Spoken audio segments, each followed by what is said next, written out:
Assalamualaikum warahmatullahi wabarakatuh. Perkenalkan, nama saya Nisa Julanti Wahab dari Matematika 19B. Hari ini saya akan menjelaskan salah satu materi dari mata kuliah geometri, yaitu lingkaran beserta dengan bagian-bagiannya. Lingkaran adalah sekumpulan titik-titik yang berada pada bidang datar berjarak sama pada suatu titik tertentu. Nah, titik tertentu yang dimaksud yaitu ini. Titik yang berada di tengah lingkaran atau dinamakan sebagai titik pusat. Kemudian garis ini dinamakan sebagai jari-jari karena jari-jari adalah garis yang menghubungkan antara titik pusat dengan titik yang berada pada lengkungan lingkaran. Bisa kita lihat pada gambar ini yang dimana jari-jarinya yaitu pada ruas garis MA, ruas garis MB, dan ruas garis MF. Bisa kita lihat pada keterangannya di sini. Pada gambar ini titik pusatnya yaitu M. Titik pusat M karena berada pada tengah lingkaran. Kemudian masuk pada bagian busur. Busur adalah garis lengkung yang menghubungkan dua titik pada lengkungan lingkaran tersebut. Pada gambar ini bisa kita lihat bahwa busurnya yaitu busur CD, busur BF, busur BC, busur AC, dan busur AB. Kita masuk pada tali busur. Tali busur adalah ruas garis yang menghubungkan dua titik pada lingkaran. Bisa kita lihat pada gambar ini yang dimaksud dari tali busur yaitu tali busur C dengan D dan tali busur A dengan B. Bisa kita lihat pada keterangannya pada bagian ini. Kemudian kita melangkah pada diameter. Diameter adalah ruas garis yang menghubungkan dua titik pada lingkaran dan melalui titik pusat atau biasa disebut sebagai tali busur yang melewati titik pusat. Pada gambar ini diameter yang dimaksud yaitu diameter garis A dengan B. Keterangannya itu pada bagian ini. Kemudian kita masuk pada apotema. Apotema adalah ruas garis yang menghubungkan antara titik pusat dengan tali busur. Pada gambar ini bisa kita lihat apotemanya yaitu garis M dengan E karena menghubungkan antara titik pusat dengan tali busur. Baik, kita masuk pada anak panah. Anak panah adalah perpanjangan dari apotema yang terletak di antara tali busur dan busur lingkaran. Bisa kita lihat anak panahnya yaitu pada EF, garis EF. Kita masuk pada bagian tembereng.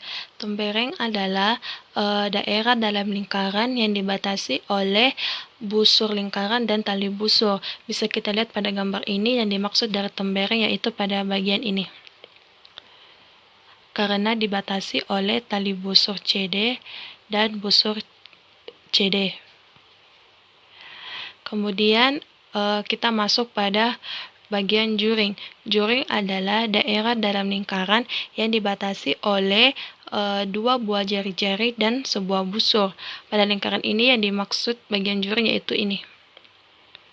Karena dibatasi oleh dua jari-jari yaitu jari-jari garis M dengan F dan garis M dengan B.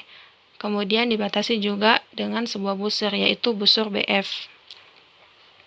Bisa kita lihat keterangannya pada bagian ini. Kita masuk pada dalil-dalil lingkaran. Dalil yang pertama yaitu setiap tali busur yang tidak melalui titik pusat panjangnya lebih kecil dari garis tengah atau diameter.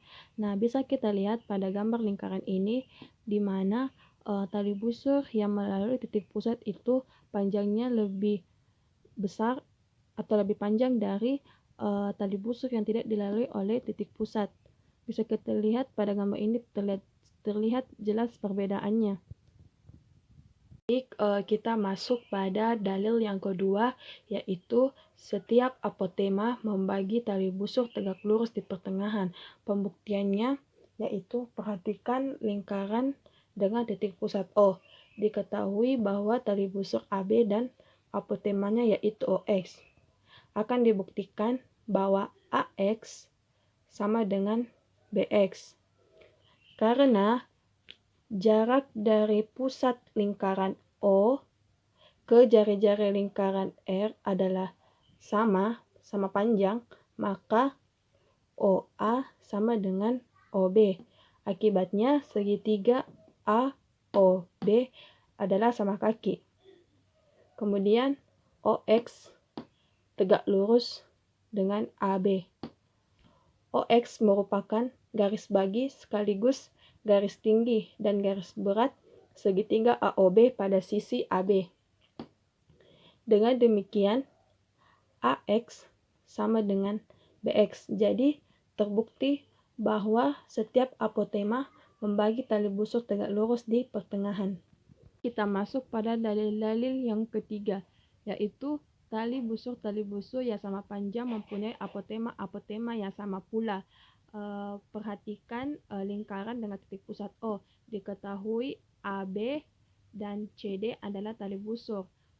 OX dan OY adalah apotema pada masing-masing tali busur AB dan CD dengan AB sama dengan CD, sehingga OX tegak lurus AB dan OY tegak lurus CD.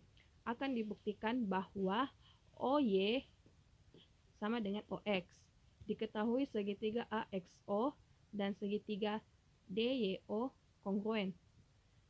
Segitiga AXO dan DYO adalah kongruen karena AO sama dengan DO sama dengan jari-jari, dan sudut dari DYO dan sudut dari AXO sama dengan 90 derajat. Maka otomatis AX sama dengan DY. Dengan demikian OY sama dengan OX. Maka terbukti bahwa tali busur yang sama panjang mempunyai apotema yang sama pula.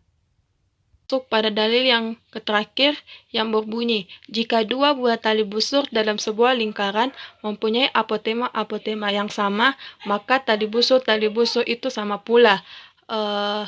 Pembuktiannya bisa kita lihat pada lingkaran dengan titik pusat O. Diketahui AB dan CD adalah tali busur. OX dan OY adalah apotema pada masing-masing tali busur AB dan CD dengan AB sama dengan CD, sehingga OX tegak lurus AB dan OY tegak lurus CD. Akan dibuktikan bahwa AB sama dengan CD. Diketahui AO sama dengan DO, yaitu sama dengan jari-jari. Kemudian sudut dari DYO sama dengan sudut AXO itu bernilai 90 derajat. Dan OY itu sama dengan OX. Sehingga segitiga AXO dan segitiga DYO itu kongruen. AX itu sama dengan DY. Karena CY itu sama dengan DY dan AX sama dengan BX. Sehingga didapat 2 kali AX sama dengan 2 kali DY atau AB itu sama dengan CD. Maka terbukti bahwa jika dua buah tali busur dalam sebuah lingkaran mempunyai apotema yang sama, maka tali busurnya juga sama. Sekian dari presentasi saya. Mohon maaf bila ada salah kata. Wassalamualaikum warahmatullahi wabarakatuh.